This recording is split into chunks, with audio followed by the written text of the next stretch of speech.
पांचों बहू को सिर्फ एक पटाखा मिलेगा। अरे बहू, इतनी सब्जी क्यों काट रही हो? कम करो सब्जी। भूल गई क्या कि तुम पांचों के पति बाहर गए हैं कमाने? हाँ माँ जी, अच्छे से याद है। और ये खाना हम अपने लिए बना रहे हैं, हम नहीं चाहते कि खाना कम पड़े। बहू, जितनी तुम पांचों की उम्र नहीं है उससे भी ज्यादा समय हो गया है मुझे खाना बनाते हुए।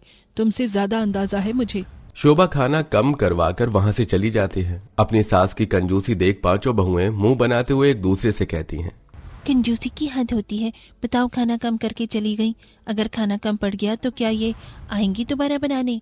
दोबारा? जेठानी जी, हम भूखी सो जाए, पर मजाल है कि माँ जी दोबारा खाना बनने देंगी।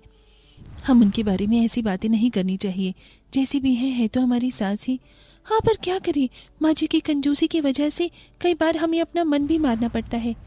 जैसे आज ही देख लो, मेरा कितना मन था आलू का पराठे खाने का, पर माँ जी ने क्या बनवाया हमसे? रोटी सब्जी, वही घिसा पिटा खाना। इस तरह शोभा की पांचों बहुएं अपनी सास की भर भर के बुराइयां करती हैं। कुछ देर बाद पांचों बहुएं अपनी सास के साथ खाना खाकर बर्तन साफ करने के लिए जाती हैं, जहां हिना अपनी देवरानी जिठानी से कहती है, मानना पड़ेगा माँ जी को, खाने का हिसाब बहुत अच्छे से पता है। देखो ना, एक रोटी नहीं बची। अरे हमारी सास एक नंबर की कंजूस है, कभी कुछ बर्बाद नहीं होने देंगी। वो तो है। अच्छा चलो, सारा काम खत्म हो चुका है, मैं सोने जा रही हूँ, बहुत थकान हो रही है मुझे। इस तरह पांचों बहू घर का सारा काम खत्म करके सोने के लिए चली जाती हैं। अब समय यूं ही गुजरता है और एक दिन गली में सेब बेचने वाला आता है। माँ जी, गली में सेब बेचने वाला आया है, थोड़े से सेब ले लीजिए ना। अरे बहू, तुम पांचों क्या करोगी सेब लेकर? खाती तो हो नहीं, और मुझे कुछ खास पसंद नहीं है सेब। वैसे भी इस आदमी के सेब मुझे कुछ ठीक नहीं लग रहे। एक तो इतने महंगे, ऊपर से सेब में जान भी नहीं है। माँ जी, अगर आपको पैसे नहीं खर्च करने तो साफ साफ बोल दीजिए ना, बहाने क्यों कर रही हैं? सेब देखने में बहुत अच्छे हैं। बहू, जरूरी नहीं जो चीज देखने में अच्छी हो वो खाने में भी अच्छी हो। और बहू, मैंने अपने ये बाल धूप में सफेद नहीं किए हैं, मैं आंखों से ही सब चीज स्कैन कर लेती हूँ, क्या चीज सही है और क्या चीज खराब, समझी?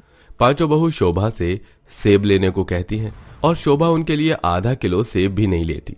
अपनी सास की ये कंजूसी देख पांचों का मुंह बन जाता है। अपनी बहू का उतरा चेहरा देख अगले दिन शोभा बाजार से थोड़े सेब लेकर आती है और एक सेब अपनी बहू को देते हुए उससे कहती है, 5 सेब लेकर आई हूँ, ये 5 सेब 5 दिन चलने चाहिए, और अब तुम पांचों ने मुझसे कुछ भी मांगा तो देख लेना। माँ जी, 5 दिन हमें सेब खिलाकर आप साबित क्या करना चाहती हैं?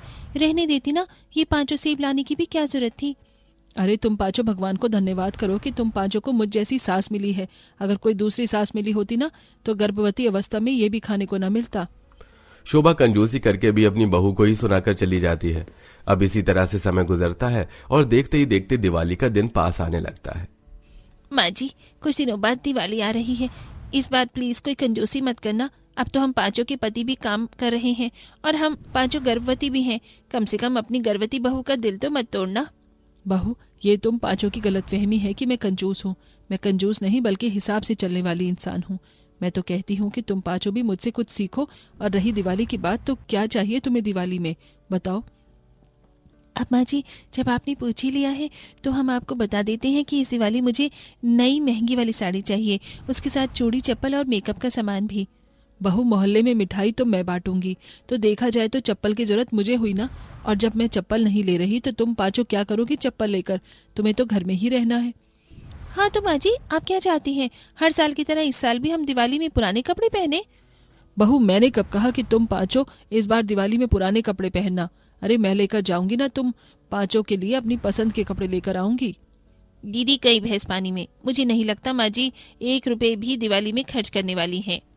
अपनी सास की ये बात सुनकर शोभा की पांचों बहू घबरा जाती हैं। और घबराती भी क्यों ना, आखिर शोभा थी ही इतनी कंजूस, और शोभा अपनी कंजूसी अपनी बहू को साबित करके दिखा देती है जब वो अपनी 5 बहू के लिए दिवाली पर 200 रुपए वाली साड़ी लेकर आती है और सिर्फ एक मेकअप किट।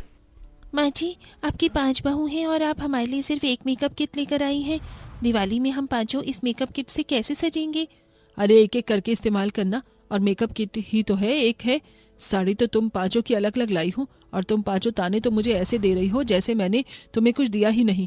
और हाँ, एक मेकअप किट से तो 10 इंसान तैयार हो सकते हैं, और तुम्हारे पास मेकअप किट की कमी थोड़ी ना है। अब मेरे सामने ज्यादा नाटक मत करो, वैसे भी कल धनतेरस है, मुझे दिवाली की बहुत सारी शॉपिंग करनी है। शोभा अपनी पांचों बहू को डांट कर वहां से चली जाती है, जिसके बाद पांचों बहुएं अपनी अपनी साड़ी हाथ में लेकर एक दूसरे से कहती हैं, माँ जी ने दिवाली में हम पांचों को ये 200 रुपए वाली साड़ी दिलाई है। भूल जाओ दीदी कि माँ जी दिवाली में हमें कुछ और दिलाने वाली हैं।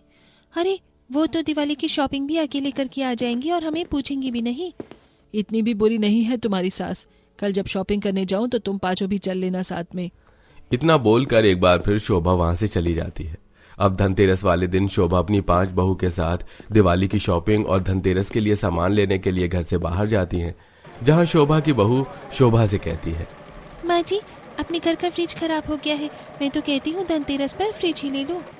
बहू दिवाली के बाद ठंड आ जाएगी, ठंड में भला फ्रिज का क्या काम, इसलिए मैं सोच रही हूँ कि एक मिक्सी ले लो, तुम पांचों को मसाला पीसने में दिक्कत होती है। ये भी ठीक ही है, पर ढंग का लेना। शोभा मिक्सी लेने के लिए दुकान पर जाती है और वो सबसे सस्ती वाली मिक्सी लेती है। ये देख पांचों बहू का फिर से मुंह बन जाता है। कुछ देर बाद शोभा दिवाली की शॉपिंग करती है और वो सारी शॉपिंग अपने हिसाब से करती है, जिसके बाद शोभा की 5 बहुएं पटाखे के लिए अपनी सास से जिद करती हैं। माँ जी दिवाली की सारी शॉपिंग आपने अपने हिसाब से की है, यहाँ तक कि आपने हमें दिवाली पर कुछ दिलवाया भी नहीं, सिवाय उस 200 रुपए की साड़ी की। कम से कम हम पांचों को हमारी पसंद का पटाखे तो दिला दीजिए। बहू पटाखे जलाना सेहत के लिए सही नहीं है और इससे बहुत पॉल्यूशन भी होता है। देख रही हो ना हर साल दिल्ली का हाल, इसलिए बच्चों की तरह पटाखों की जिद मत करो, मैं नहीं दिलवाने वाली। माँ जी हम कोई बच्चे थोड़ी ना है जो पटाखा जलाने से जल जाएंगे। प्लीज सुतली बम, चरखी और फुलझड़ी कुछ तो दिला दीजिए ना। बहू मैं तुम पांचों को एक फुलझड़ी दिला देती हूँ, उसी को तुम पांचों एक साथ जला लेना। पटाखे वगैरह सही नहीं है, वैसे भी तुम गर्भवती हो, मैं कोई रिस्क नहीं लेना चाहती इस दिवाली। शोभा बहाने बनाकर केवल एक फुलझड़ी दिलवाती है, जिसे देख पांचों बहू का एक बार फिर से मुंह बन जाता है। देखते ही देखते दिवाली का दिन आ जाता है और उस दिन पांचों बहुएं बड़े ही प्यार से रंगोली बनाती हैं और घर को सजाती हैं। शाम को दिए मोमबत्ती जलाकर पूरे घर में उजाला करती हैं और अपनी सास के साथ माता लक्ष्मी और गणेश जी की पूजा करती हैं। जिसके बाद पांचों बहुएं पटाखे जलाने के लिए बाहर आती हैं, पर क्योंकि उनके पास सिर्फ एक फुलझड़ी थी, इसलिए वो पांचों एक साथ उस फुलझड़ी को जलाती हैं। दीदी वो देखो कमला आंटी की बहू भी तो गर्भवती है और उसको तो 9वां महीना चल रहा है, फिर भी वो कैसे अनार बम, रॉकेट जैसे बड़े बड़े पटाखे जला रही है, और कहाँ हम पांचों सिर्फ एक पटाखा जला रही हैं। माँ जी कितनी कंजूस क्यों है। हमें एक ये फुलझड़ी भी नहीं जलानी चाहिए थी। इस फुलझड़ी को जलाकर मुझे ऐसा लग रहा है कि जैसे कि मैं कोई बच्ची हूँ। कुछ ही सेकंड में उनकी फुलझड़ी पूरी जल जाती है, जिसके बाद पांचों बहू खड़ी होकर आसपास के लोगों को पटाखे जलाते हुए देख रही होती है। और तभी पांचों बहू देखती हैं कि कमला की बहू जो पटाखे जला रही थी, वो पटाखा उसके हाथ में फट गया, जिस वजह से वो काफी इंजर्ड हो गई और उसे तुरंत अस्पताल ले जाया गया। यह हादसा अपनी आंखों के सामने देखकर पांचों बहू बहुत घबरा जाती हैं। अच्छा हुआ जो माँ जी ने हमें सिर्फ एक फुलझड़ी दिलवाई, अगर हम भी कमला आंटी की बहू की तरह अनार बम या रॉकेट जला रहे होते तो ऐसा हादसा हमारे साथ भी हो सकता था। आज माँ जी की कंजूसी की वजह से हम पांचों की जान बच गई।